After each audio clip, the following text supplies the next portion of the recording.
రైళ్ల రాకపోకలు స్తంభించి తీవ్ర ఇబ్బందులు పడ్డ ప్రయాణికుల కష్టాలు రేపటితో తీరనున్నాయి. మహబూబాబాద్ జిల్లా కేసముద్రం మండలం ఇంటికన్నె వద్ద రైల్వే ట్రాక్కు మరమ్మతు పనులు పూర్తి చేసి విజయవాడ వెళ్లే డౌన్ లైన్ వైపు సంఘమిత్ర ఎక్స్ప్రెస్ ను ప్రారంభించి ట్రయల్ రన్ ను నిర్వహించారు.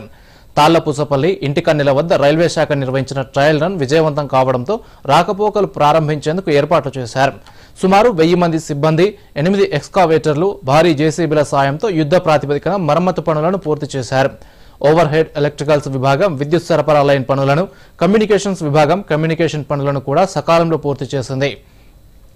ఈ సందర్భంగా గతిశక్తి మేనేజర్ సుబ్రహ్మణ్యం మాట్లాడుతూ దాదాపు 10 చోట్ల ట్రాక్ దెబ్బతిన్నదని, మిగతా చోట్ల కూడా రేపు మధ్యాహ్నం వరకు పనులు పూర్తి చేసి రాకపోకలను పూర్తిగా పునరుద్ధరిస్తామని చెప్పారు.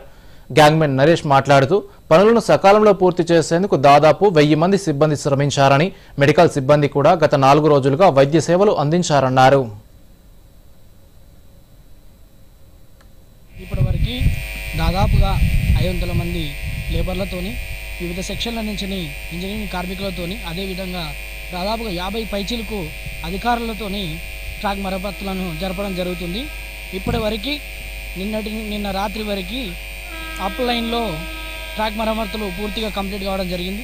ఈరోజు ఉదయమే మనము ట్రయల్ రన్ పూర్తి చేయడం జరిగింది. దానిలో భాగంగా సంఘమిత్ర ట్రైన్ని అప్ లైన్లో పంపించడం జరిగింది. దాని తర్వాతకి గూడ్స్ ట్రైన్లని, అందులోనే భాగంగా గోల్కొండ ఎక్స్ప్రెస్ని కూడా పంపడం జరిగింది.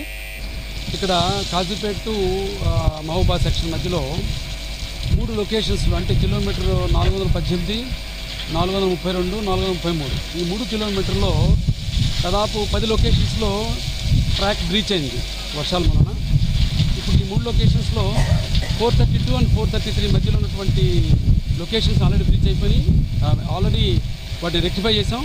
418 kilometer this is last bridge. ఇది ఈరోజు రాత్రికి కంప్లీట్ చేయడానికి ట్రై చేస్తున్నాము. ఆల్రెడీ ఒక లైన్ ఫిట్ ఇచ్చేసాం, already towards Kazipet line already fit ఇచ్చేసాం.